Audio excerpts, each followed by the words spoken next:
hey guys, welcome or welcome back to my channel. I am Anushka Gupta and I scored 650 marks in NEET 2022.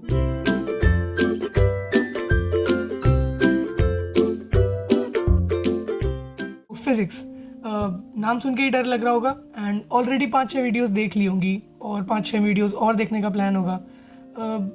आपको पता है physics में knowledge, concepts, practice, ये बातें सब लोग बोलते हैं, बट इससे ज़्यादा एक चीज़ और है जो बहुत इंपॉर्टेंट है, वो है माइंडसेट. जब तक आपके पास फिजिक्स के लिए एक माइंडसेट, एक टेम्परामेंट नहीं है, आपको हर चीज़ में डर लगेगा. आपके क्वेश्चंस जो सही होते हैं वो एग्जाम के प्रेशर में गलत हो जाएंगे. सो आज का ये वीडियो बहुत इंपॉर्टेंट होने वाला है क्योंकि फिजिक्स से आई थिंक मोस्टली बच्चों को बहुत ज़्यादा डर लगता है. एंड इस वीडियो में हम सब कुछ कवर करेंगे.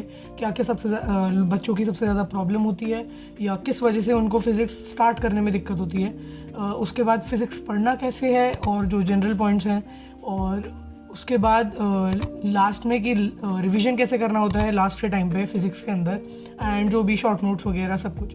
और वीडियो ज़रूर एंड तक देखना बिकॉज आधी इन्फॉर्मेशन से कुछ नहीं होगा. आप ये वीडियो देखोगे फिर 2-3 बार और कोई 2-3 दिन बाद और कोई वीडियो देखोगे तो इतना टाइम वेस्ट करने से अच्छा है कि जो टाइम आप वीडियो देखने में निकाल रहे हैं उससे आप कोई क्वेश्चंस प्रैक्टिस कर लें एंड उस टाइम को यूटिलाइज करें.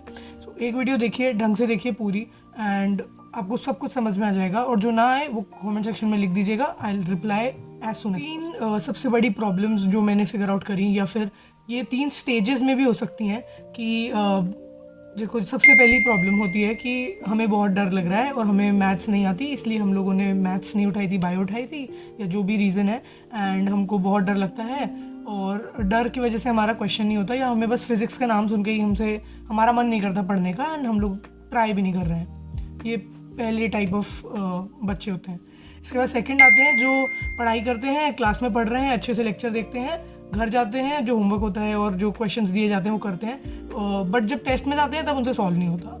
ये दूसरा प्रॉब्लम है जो आप लोग फेस कर रहे होंगे. तीसरा होता है कि पढ़ भी रहे हैं, मार्क्स भी आ रहे हैं, बट उतने नहीं आ रहे जितने आने चाहिए, या घर पे आके जब हम सॉल्व करते हैं तो ज़्यादा क्वेश्चन सॉल्व हो जाते हैं और पढ़ा भी है, कॉन्सेप्ट्स भी आते हैं, नोट्स भी पढ़ रहे हैं, बट एक स्कोर पे स्टक हो गए हैं या 100 के स्कोर पे हैं, या जो भी. मैंने ये तीनों स्टेजेस देखी हैं और ये तीनों स्टेजेस के फॉर्म में भी आ सकती हैं कि आपको पहले डर लगे एंड देन उसके बाद आपके क्वेश्चंस ना बने, उसके बाद जब आप क्वेश्चंस बनने लगें तो एक जगह स्टक हो जाओ. तो ये तीनों स्टेजेस के फॉर्म में भी आता है. इन तीनों का जो सोल्यूशन है, सबसे पहले हम स्टार्ट करते हैं. अगर आपको डर लग रहा है फिज़िक्स में, एक बात सबसे पहले अपने दिमाग में डाल लें कि फ़िज़िक्स डरावना नहीं है. फिज़िक्स ऐसा है नहीं कि फ़िज़िक्स आपसे नहीं बनेगा. अगर 80,000 बच्चे सिलेक्शन ले रहे हैं तो उन लोगों ने भी फिज़िक्स पढ़ी होगी. अगर वो पढ़ सकते हैं तो आप भी पढ़ सकते हैं. हर कोई टॉपर नहीं होता, हर कोई 10th क्लास में टॉप करके या 12th क्लास में टॉप करके वहाँ नहीं बैठा है. कई बच्चे हैं जो टॉपर नहीं होते हैं और कई होते हैं जो टॉपर होते हैं तो भी सिलेक्ट नहीं होते. तो कोई किसी भी बात की गारंटी नहीं है, बट हाँ एक बात है, मेहनत. जिसने सबसे ज़्यादा मेहनत करी होगी उसको सबसे पहले रिजल्ट दिखना चालू हो जाएगा. सो सब्जेक्ट मुश्किल नहीं है, सब्जेक्ट सबसे ज़्यादा मेहनत मांगता है, सबसे ज़्यादा टाइम मांगता है. आपको इम्प्रूवमेंट 10 दिन में नहीं दिखेगा, लेकिन हाँ 2 हफ्तों में दिखना लगेगा. तो डर लग रहा है तो माइंडसेट चेंज करो कि नहीं, मुझे मेहनत करनी है. आधे बच्चे उस पाथ में ही गिव अप कर देंगे. जब उनका रिजल्ट बस आने ही वाला होगा तभी वो गिव अप कर देंगे. अपने डर को हटाने के लिए सबसे पहले थोड़ा सा पढ़ें, फिर उसका क्वेश्चन करें और कॉन्फिडेंस बढ़ाएं. जैसे ही आपका कॉन्फिडेंस इंक्रीज होगा ना कि हाँ मेरे से 2 क्वेश्चन बन रहे हैं, मुझसे 5 क्वेश्चन बन रहे हैं, ऐसा नहीं है कि आप डिमोटिवेट हो जा रहे हैं कि आपने 10 क्वेश्चन लगाए और मुझसे तो सिर्फ 2 ही हुए. कोई बात नहीं, 2 तो हुए, अब आप ट्राई करोगे तो 3 होने लगेंगे, फिर 5 होने लगेंगे, फिर और आगे जाओगे. तो प्लीज़ ट्राई करते रहें, गिव अप ना करें. सेकेंड जो कैटेगरी है, जो लोग पढ़ रहे हैं बट टेस्ट में उनसे सॉल्व नहीं हो रहा है. तो जब आप क्लासेस कर रहे हैं, लेक्चर्स कर रहे हैं, फिर नोट रिवाइज कर रहे हैं एंड जो होमवर्क है वो कर रहे हैं, उसके बाद आपको प्रैक्टिस करनी है टाइम लगा के. आप उस इन्वायरमेंट की वजह से क्वेश्चंस नहीं कर पा रहे हो, क्योंकि वो जो टेस्ट की इन्वायरमेंट होती है उसके अंदर इतना पैनिक होता है. कई लोगों के पेपर अटेम्प्टिंग स्ट्रैटेजी ऐसी होती है कि वो लोग फिजिक्स को लास्ट में करते हैं कि जितनी बनी उतनी ठीक है, और जो नहीं बना फिर वो छोड़ देते हैं क्योंकि उन्हें केमिस्ट्री और बायो पे फोकस करते हैं. बट अपनी पेपर अटेम्प्टिंग स्ट्रैटेजी थोड़ी चेंज करते रहें. कभी आप अगर 11th में है तो आप अभी बहुत एक्सपेरिमेंट कर सकते हैं कि आप फिजिक्स पहले करके देखें, बीच में करके देखें एंड लास्ट में करके देखें. जो भी आपको सूट करे उस हिसाब से आप रखें. बट फिजिक्स को थोड़ा टाइम तो दें, एक बार मौका तो दीजिए, उसको 1 घंटा दीजिए, तो तब तो आप पेपर को कंप्लीट कर पाएंगे. एंड वहाँ जो पैनिक रहता है वो इसलिए रहता है क्योंकि टाइम लिमिट होता है, या बहुत सारे लोग होते हैं, इन्विजिलेटर खड़ा होता है आपके सर पे, आपको बहुत अनईजी लग रहा होता है। अपने घर में उस एनवायरनमेंट को बना के, अपने रूम में उस एनवायरनमेंट को बना के प्रैक्टिस करने की कोशिश करें। अगर आपसे टेस्ट में क्वेश्चन नहीं बन रहे, मतलब आपने प्रैक्टिस कम की है, इसलिए आपको कॉन्फिडेंस नहीं है कि मेरा क्वेश्चन जो मेरे को आंसर आ रहा है वो सही होगा या गलत होगा। तो प्लीज़ प्रैक्टिस करें और ज़्यादा करें। जैसे आपने होमवर्क कर लिया, उसके बाद रोज़ 1 घंटा या 2 घंटा फिजिक्स की प्रैक्टिस को दें। तब जाके आप जब टेस्ट में जाके परफॉर्म करने की कोशिश करेंगे तो आपका कॉन्फिडेंस बिल्ड होगा कि हाँ, जो मेरा आंसर आया है वो सही है। कैटेगरी पे आते हैं जो पढ़ भी रहे हैं और उनके मार्क्स एक जगह पे स्टक हो गए हैं एंड ऊपर नहीं जा रहे।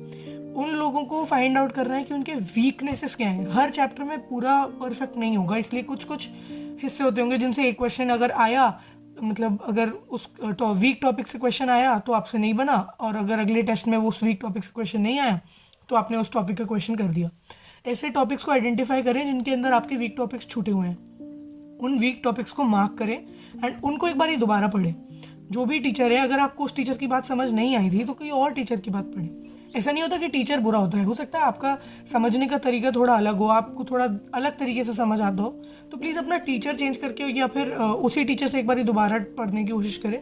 उस टॉपिक को पढ़ें, पूरा चैप्टर को उतना डिटेल में ना पढ़ें, बट उस टॉपिक को पढ़ें। जो टॉपिक्स आपको लग रहा है कि आपने 1-2 बार टेस्ट में गलत किए हैं, उनको आइडेंटिफाई करें और स्ट्रॉन्ग करते चलेंगे तो आपके एक एक क्वेश्चन करके बढ़ेगा, बट ऐसे करके स्ट्रॉन्ग होता जाएगा ना, आपके अपने आप मार्क्स इंप्रूव होने लगेंगे। हर टेस्ट में ऐसा नहीं है कि 20 मार्क्स इंप्रूव हो जाएंगे एक साथ, एक क्वेश्चन बढ़ेगा तो 4 या 5 मार्क्स बढ़ेंगे, बट इंप्रूवमेंट आपको ऐसे ही दिखेगा। कई बार डिप भी होगा, सो बिल्कुल पैनिक नहीं करना है, डरना नहीं है, क्योंकि अभी टाइम है। हमें नीट के दिन परफॉर्म करना है एकदम बेस्ट। टेस्ट में अगर ऊपर नीचे हो रहा है तो डरना नहीं है, अपने आप को संभालो, दोबारा खड़े हो and again go for it. ये सारी बातें जो थी, ये सारी बातें थोड़ी ज़्यादा इंपॉर्टेंट है। अभी आपको टीचर्स और जो मटेरियल है वो सब पता करना है, वो इस वीडियो में आगे आ रहा है, लेकिन ये सारी जो बातें हैं वो बहुत मायने रखती हैं। जब आप क्वेश्चन करेंगे या जब आप इनको अप्लाई करेंगे तो आपको समझ में आएगा, बिकॉज जब तक आपका माइंडसेट नहीं बनेगा ना फिजिक्स के लिए, नीट एस्पिरेंट के लिए यही प्रॉब्लम रहता है, क्योंकि उन लोगों ने, कई बच्चों ने मैथ्स नहीं उठाई होती क्योंकि उन्हें मैथ्स से डर लगता है। तो बायो उठाने का रीज़न कई बच्चों का ये होता है, एंड कई लोगों को फिजिक्स टफ लगती है in general. So these are the things, this mindset is the basic thing जो आपको सबसे पहले कॉन्कर करना पड़ेगा, तभी आप आगे। क्योंकि ये बात तो सबको पता है कि आपको प्रैक्टिस करनी चाहिए, आपको मॉड्यूल लगानी है या आपको नोट्स बनाने हैं और उनको पढ़ना है, ये बातें पता होती हैं, बट डर इतना ज़्यादा लगता है कि आपके जितने मार्क्स आ रहे होते हैं उससे आप 50 मार्क्स कम स्कोर कर रहे हो, या वो जो डिफरेंस क्रिएट हो रहा है वो आपके कॉन्फिडेंस गिराएगा और फिर आप डिमोटिवेटेड फील करोगे और फिर किसी को फिजिक्स पसंद नहीं आती। सो पहले इन पॉइंट्स को कॉन्कर करें, पहले अपने डर को कॉन्कर करें और अपने आप को एक कॉन्फिडेंस दिलाएं कि हाँ, हम फिजिक्स कर सकते हैं। अगर इतने सारे बच्चे कर सकते हैं तो आप भी कर सकते हैं। थोड़ी मेहनत ज़्यादा लगेगी, थोड़ी प्रैक्टिस ज़्यादा लगेगी। So now for the first thing, पहले आप एक टीचर सेलेक्ट कर लीजिए, कोई भी बेस्ट टीचर आपकी कोचिंग में हो या फिर आप ऑनलाइन ऑफलाइन जहाँ भी हैं वहाँ पर हो। अगर किसी के पास कोई टीचर नहीं है और कोई यूट्यूब पे देखना चाहता है तो आई थिंक फिजिक्स वाला जो सबको पता है, PW इज़ द बेस्ट। उसमें फिजिक्स के टीचर स्पेशली सारे ही अच्छे हैं, अलग sir, MR sir and Satish sir भी बहुत अच्छे हैं। मैंने सारे टीचर्स से कोई चैप्टर पढ़ा हुआ है, तो सारे टीचर्स बहुत अच्छा पढ़ाते हैं। आपको जिसकी भी बात समझ में आए या जिससे जो चैप्टर पढ़ने का मन हो, आप उससे पढ़ सकते हैं। एक अच्छा टीचर सेलेक्ट करने के बाद उनके जो नोट्स हैं उनको एकदम प्रॉपरली बनाइए, एंड नोट्स के अंदर जो चीज़ें आपको एक्स्ट्रा में मिलती हैं ना, जैसे आप टेस्ट्स में जो क्वेश्चंस गलत करते हैं या फिर आपको किसी और जगह के कोई क्वेश्चन बैंक के अंदर कुछ चीज़ मिल गई है, कोई फॉर्मूला मिल गया, कोई शॉर्टकट मिल गया, उसको भी नोट्स में अपने इनकॉर्पोरेट करते रहें, उसको ऐड करते रहें अपने नोट्स के अंदर। सो एक अच्छे नोट्स आपके बन जाएंगे। NCERT आप कभी पढ़ें, उसकी summary, points to ponder. Okay, so notes तो बनाने ही है। इसके अलावा जब NCERT की बात आती है तो मैंने पर्सनली, ऐसा नहीं है कि लाइन टू लाइन पूरी फिजिक्स की NCERT पढ़ी थी, बट हाँ, लास्ट के कुछ महीने में मैंने NCERT को ऊपर से, जैसे उसके अंदर जितने ग्राफ्स होते हैं, जो डायग्राम हैं, ग्राफ्स हैं, कहीं कहीं कोई टेबल होती है, जो सॉल्व्ड एग्जाम्पल्स हैं उनको ज़रूर कर लें। और बोल्ड में लिखा होता है, कई बार टेक्स्ट के बीच में बोल्ड में स्टेटमेंट्स होते हैं, उनसे चांसेस होते हैं कि कोई असर्शन, रीज़न या थ्योरी क्वेश्चन आएगा, तो वो NCERT के वो बोल्ड लाइंस में से आता है। उसके अलावा समरी, पॉइंट टू पॉन्डर जो होता है, एंड हाँ इतना आप पढ़ेंगे तो हो जाएगा। उसके बाद एनसीईआरटी के बैक एक्सरसाइज में कुछ क्वेश्चंस होते हैं जो आप करें, आप जब आप अपना टेस्ट देने के बाद एक बार एनसीईआरटी के बैक एक्सरसाइज देखोगे तो आपको कुछ क्वेश्चंस पता चल जाएगा पढ़ने के बाद कि ये रेलिवेंट क्वेश्चंस है। मैंने रेलिवेंट क्वेश्चंस करके किए थे। कई लोग कहते हैं कि पूरी बैक एक्सरसाइज कर लेनी चाहिए, बट मैंने सिर्फ रेलिवेंट क्वेश्चन ही करे हैं। इसके अलावा मैं जो मॉडर्न फिजिक्स वाली यूनिट है उसकी एनसीईआरटी ज़रूर आपको पूरी पढ़नी है, और मॉडर्न फिजिक्स की एनसीईआरटी अच्छे से पढ़ लें। बहुत ज़्यादा साइंटिस्ट्स के नाम या मतलब एक्सपेरिमेंट्स याद नहीं करने होते हैं, बट आप गो थ्रू करेंगे। उसमें जो सेमीकंडक्टर वाला चैप्टर है वो तो पूरा थ्योरेटिकल जैसा है। उसके अंदर जो ट्रांजिस्टर, जीनर डायोड और डायोड्स, एलईडी वगैरह दिया हुआ है वो सब तो पढ़ना ही होता है। 2021 में थ्योरेटिकल क्वेश्चन जीनर डायोड से आया था एंड पीएन जंक्शन से आया था, एंड जीनर डायोड से भी क्वेश्चन आ चुका है। सो सेमीकंडक्टर्स और ये जो चैप्टर्स होते हैं इनको छोड़े ना। सेमीकंडक्टर्स जो चैप्टर है ये बहुत डिफिकल्ट चैप्टर नहीं है। रादर देन कि आप मैकेनिक्स की पूरी यूनिट में टाइम वेस्ट करें या फिर आप उसमें बहुत ज़्यादा टाइम दें, काइनेमैटिक्स में बहुत ज़्यादा टाइम दें, आप सेमीकंडक्टर पढ़िए, आपको कम टाइम लगेगा और आपका एक क्वेश्चन या 2 क्वेश्चन फिक्स हो जाएंगे। Semiconductor, logic gates, transistor. मैंने प्रैक्टिस के लिए एलन की मॉड्यूल मेरे पास थी, वही मैंने एलन की मॉड्यूल्स लगाई थी। एक्सरसाइज 1, 2, 3 होता है उसमें, मैंने 1 और 2 सारे चैप्टर्स के लिए लगाई थी, एंड 3 कुछ चैप्टर्स के लिए लगाई थी जो मुझे वीक लगते थे या मेरे को डिफिकल्ट लगते थे, ताकि मेरा कॉन्फिडेंस बढ़ जाए धीरे धीरे करके और मैं उसके मैक्सिमम क्वेश्चन के टाइप्स कवर करूँ। फिजिक्स के अंदर क्वेश्चंस के टाइप्स होते हैं, एक ही फॉर्मूला है पर वो हर क्वेश्चन में अलग तरीके से अप्लाई हो, या आपको उसको सोचना पड़ेगा कि इस क्वेश्चन में ये फॉर्मूला ही क्यों, या ये फॉर्मूला कब लगाना है। तो अप्रोच अलग अलग होती हैं। फॉर्मूला तो वही हर चैप्टर के अंदर 20 या 30 फॉर्मूला होते हैं, बट उनको लगाने का तरीका अलग होता है, इसलिए टाइप्स ऑफ क्वेश्चंस डिफरेंट होते हैं। प्रैक्टिस से यही होता है कि आप maximum types of question cover कर लेंगे तो एग्जाम के अंदर आपको क्वेश्चन नया नहीं लगेगा, आपको लगेगा हाँ ये टाइप का क्वेश्चन तो मैंने किया है, तो आप उसको अटेम्प्ट कर पाओगे। तो जितने ज़्यादा टाइप के क्वेश्चन आप अटेम्प्ट करोगे उतना आपके लिए बेटर है। इसके लिए लास्ट के 2-3 महीने में तो मैक्सिमम टेस्ट्स दें, जितने टेस्ट हो सकते हैं उतने टेस्ट दें। टेस्ट से कभी मत भागा करो। बहुत लोग टेस्ट नहीं देते कि हमने प्रिपेयर नहीं किया हुआ था इसलिए हमने टेस्ट नहीं दिया, या इसके मार्क्स पेरेंट्स के पास जाते हैं इसलिए हम टेस्ट नहीं देंगे। जितने ज़्यादा टेस्ट दोगे उतनी ज़्यादा प्रैक्टिस होगी, उतने ज़्यादा टाइप्स ऑफ क्वेश्चन मिलेंगे, उतनी ज़्यादा एग्जाम की इन्वायरमेंट से फ्रेंडली होगे और एग्जाम में डर लगना बंद हो जाएगा।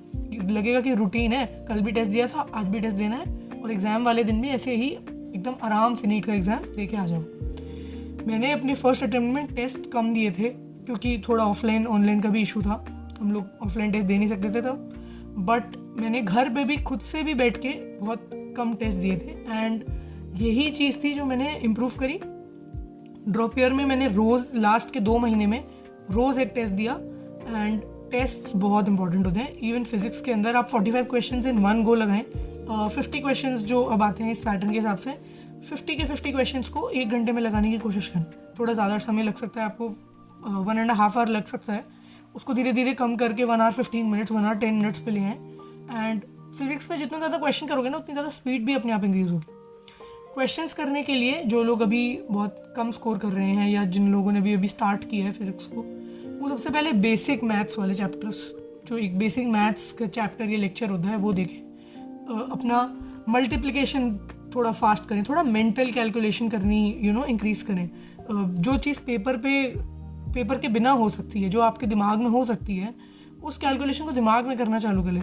अब आप 11x5 भी पेपर पे करेंगे तो बहुत दिक्कत होगी आपको एग्जाम के अंदर, बहुत स्पीड आपकी स्लो हो जाएगी। जितना ज़्यादा, कोई स्टेप मार्किंग तो है नहीं, बोर्ड्स का पेपर तो है नहीं कि आप स्टेप मार्किंग के हिसाब से आप वहाँ जहाँ मतलब अपने पेपर में भी साइड में स्टेप मार्किंग की तरह आप पूरा सॉल्व कर रहे हैं। जितना आप मतलब मेंटली कैलकुलेट करके वैल्यू निकाल के रख सकते हैं उतना रखते जाइए, एंड उसको फिर बाद में आपका आंसर जल्दी निकल आएगा एज़ कम्पेयर टू कि आप सारे स्टेप्स लिख रहे हैं, कोई स्टेप मार्किंग है। तो अब बात करते हैं थोड़ा स्कोर की। देखिए जो लोग बहुत कम स्कोर कर रहे हैं या 80 से नीचे या 60-50 स्कोर कर रहे हैं, उन लोगों ने अभी नॉलेज गेन नहीं करी है, ये कॉन्सेप्ट्स गेन नहीं करे हैं। अगर आपका इतना स्कोर है तो अभी आपने सब कुछ ढंग से पढ़ा नहीं है, इसलिए आपका इतना स्कोर है। सब कुछ ढंग से पढ़ेंगे तो आप अराउंड 100 तो स्कोर कर लेंगे, 100 प्लस चले जाएंगे। तो जो चैप्टर्स ईजी हैं उनको पहले करेंगे। जो एक यूनिट होती है, उस यूनिट जो इंटरकनेक्टेड होगी वो यूनिट्स को कर लें। जैसे कई लोगों को मैकेनिक्स की यूनिट्स बहुत डिफिकल्ट लगती हैं, तो मैकेनिक्स की जगह आप जो करंट वाली यूनिट है 12th के अंदर वो कर लें, जो भी आपको ईजी लगे वो यूनिट कर लें, ठीक है। ज़्यादा डिफिकल्ट वाली यूनिट्स को तब ना करें जब आपके पास कॉन्फिडेंस नहीं है। तो पहले वो यूनिट्स करें जो आपको थोड़ी इजी लग रही हैं, या जैसे काइनेमैटिक्स है जो अगर आपने 10th में पढ़ी है, आपको आती है थोड़ी बहुत, तो उसको करने की कोशिश करें। यूनिट्स करके कवर करेंगे तो थोड़ी नॉलेज आपकी बढ़ जाएगी। जैसे पूरी यूनिट में 3 या 4 चैप्टर के 5 चैप्टर हैं, तो 5-6 क्वेश्चन ऐसे आपके उस चैप्टर से बनने लगेंगे। सो ऐसे करके स्कोर बढ़ाएंगे, 100 के करीब आने की कोशिश करेंगे। हमारे एक सर थे जो हमको एडवाइस करते थे कि 120 लाना तो बहुत आसान है। अगर आप ये सोच के मत जाओ कि मुझे 50 मतलब जो 45 क्वेश्चन है उनमें से 45 के 45 अटेम्प्ट करने हैं। आपको 45 नहीं करने हैं, आप आराम से टाइम लीजिए, 30 या 35 क्वेश्चन करना चालू करिए। अगर आपने 30 क्वेश्चन करे, चूज़ कर लीजिए 45 में से कोई 30 क्वेश्चन चूज़ कर लिए, एंड वो 30 क्वेश्चन को करना स्टार्ट किया, और 30 में से मान लीजिए आपके सारे सही हो जाते हैं तो आपके 120 मार्क्स आ जाएंगे। एंड अगर कुछ गलती भी होती है तो आप 100 तक का स्कोर तो ला सकते हैं सिर्फ 30 क्वेश्चन करके। तो रादर देन फोकसिंग ऑन कि मैंने 45 क्वेश्चन पढ़े और फिर मेरे उनमें से नहीं बने, आप चूज़ करते जाइए कि हाँ ये क्वेश्चन मुझे आता है, ठीक है, ये वाला क्वेश्चन मुझे नहीं आता, इस वाले को हम छोड़ देंगे। तो छोड़ना भी ज़रूरी है। स्टार्टिंग में हो सकता है कि आप छोड़ नहीं रहे हो और अपनी नेगेटिव मार्किंग की वजह से आपके जितने मार्क्स आने चाहिए उससे कई ज़्यादा नेगेटिव मार्किंग में चले जा रहे हैं।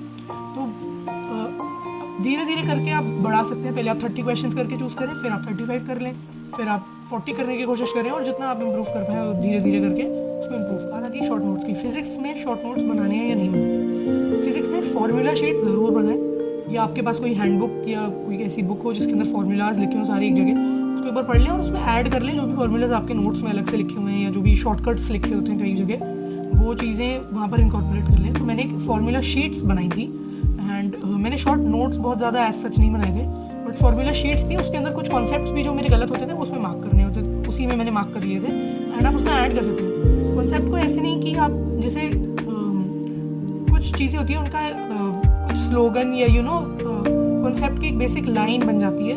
जैसे एम्पियर्स लॉ के अंदर होता है कि जितना करंट इनकमिंग होता है उतना ही करंट आउटगोइंग होना चाहिए। तो जितना करंट आएगा उतना ही करंट जाएगा। तो ये सब लाइंस के फॉर्म में या जिस भी लैंग्वेज में आपको समझ में आए उसको आप अपने नोट्स में लिख लीजिए। नोट्स आपके हैं, जैसे मर्जी आए वैसे शॉर्ट नोट्स बनाइए। उसके अंदर जो नॉलेज है या जो भी आपने लिखा है वो आपको समझ आना चाहिए। सो अपने नोट्स को अपने हिसाब से बनाइए। जो फार्मूलाज आपको नहीं याद रहते उनको अच्छे से लिखिए, उनको लिखिए। ये नहीं कि सारे फार्मूलाज लिखने इसलिए बस लिखते जा रहे हैं, और जो एक्चुअली में याद नहीं रहते थे वो कहीं छोटे छोटे लिखे हुए हैं। तो उनको बड़ा बड़ा लिखिए, उनको मार्क करिए, उन्हें रेड पेन से मार्क कर लीजिए, उनको हाईलाइट कर लीजिए, ताकि आपको जो आपको भूल जाते हैं वो दिखाई दे आपके शॉर्ट नोट्स, ठीक है। इसके अलावा एक मिस्टेक नोटबुक, लास्ट में जो 2-3 महीने होते हैं उसके अंदर आप रिवीजन के लिए आपको समझ नहीं आएगा कि क्या करना है, क्योंकि पूरा सिलेबस रिवाइज करना कभी भी लास्ट 2 महीने में 3 महीने में नहीं हो सकता बार बार। सो बहुत पैनिक भी क्रिएट करता है कि कैसे करेंगे पूरा सिलेबस को इतना जल्दी रिवाइज। सो सिलेबस रिवीजन के लिए आप एंड में एक मिस्टेक नोटबुक बना लें। जितने भी टेस्ट दें लास्ट के 2 महीने में, जितने भी टेस्ट दें उसके अंदर फिजिक्स में जो भी गलत हो रहा है उसको आप लिख लें। मेरी मिस्टेक नोटबुक यहाँ पर होगी। इसके अंदर जो भी मेरा टेस्ट के अंदर गलत होता था उस क्वेश्चन को मैंने एक छोटे से डायग्राम के फॉर्म में, या उसके अंदर जितनी गिवन इन्फॉर्मेशन होती थी उसको लिख लिया था, एंड उसके बगल में उसका सोल्यूशन को ऐसे लिखें कि मतलब आप उसकी अप्रोच की तरह लिखें कि हाँ मुझे इसमें वी निकालना था, तो वी का फॉर्मूला ये होता है, और इस वाले फॉर्मूला के ये और जो 2-3 टाइप्स हैं, हमें इसको मतलब वो अप्रोच जो होती है पूरी क्वेश्चन की वो आप वहाँ पर लिखें। ये नहीं कि आप जैसे मतलब आपको सजाना नहीं है, आपको वहाँ पर ऐसे नहीं लिखना जैसे कोई टीचर चेक करेगा वो उसको आंसर को, उस आंसर को ऐसे लिखना है कि आपको याद आ जाए कि हाँ ये वाला क्वेश्चन था और इसका ऐसे आंसर निकालना। बहुत ज़्यादा लंबा नहीं करना है, ऐसा नहीं करना है कि हमें कॉपी बनानी है बिल्कुल एक नोट्स की जितनी कॉपी बन गई मिस्टेक नोटबुक। बस क्वेश्चन का एक छोटा सा पार्ट कि हाँ ऐसा क्वेश्चन दिखता है, उसके अंदर ये इन्फॉर्मेशन थी, तो उसके अंदर क्या फॉर्मूला लगेगा या क्या बेसिक कॉन्सेप्ट निकलेगा, उसका आंसर नहीं निकालते बैठना वहाँ पे, क्योंकि आपको आंसर नहीं याद करना, आपको कॉन्सेप्ट याद। So that is it for this video. I hope you like this video. Physics ऐसे एक ऐसा सब्जेक्ट है जिससे सब लोग बहुत डरते हैं। सो पहले अपना डर निकालिए, अपने आप अगर आप वीडियो यहाँ तक देख रहे हैं सो आई होप आपको वीडियो पसंद आया हो। Do give it thumbs up and comment down below अगर आपकी अभी भी कोई इश्यूज़ हो, कोई भी प्रॉब्लम हो। आप इंस्टाग्राम पे भी डीएम कर सकते हैं, टेलीग्राम चैनल का भी लिंक डिस्क्रिप्शन में है, डिस्कशन ग्रुप है जहाँ कोई भी अपने क्वेश्चंस पूछ सकता है, and I reply as soon as possible. Video थोड़ा सा लेट हो गया था क्योंकि काउंसलिंग्स थी, दिवाली थी, बहुत सारी चीज़ें थी। कॉलेज रिवील वीडियो भी बहुत जल्दी आएगा। अभी के लिए सब पढ़ते रहें, एंड फिज़िक्स से डरना प्लीज़ बंद कर दो यार, फिज़िक्स बहुत टफ नहीं है। अगर आप पढ़ोगे ना तो अपने आप फिज़िक्स में इंटरेस्ट आने लगेगा। जब एक बार मार्क्स आने लगेंगे तो अपने आप कॉन्फिडेंस भी आ जाएगा और मार्क्स भी आने लगेंगे। सो डरो मत, पढ़ते रहो and have a good day.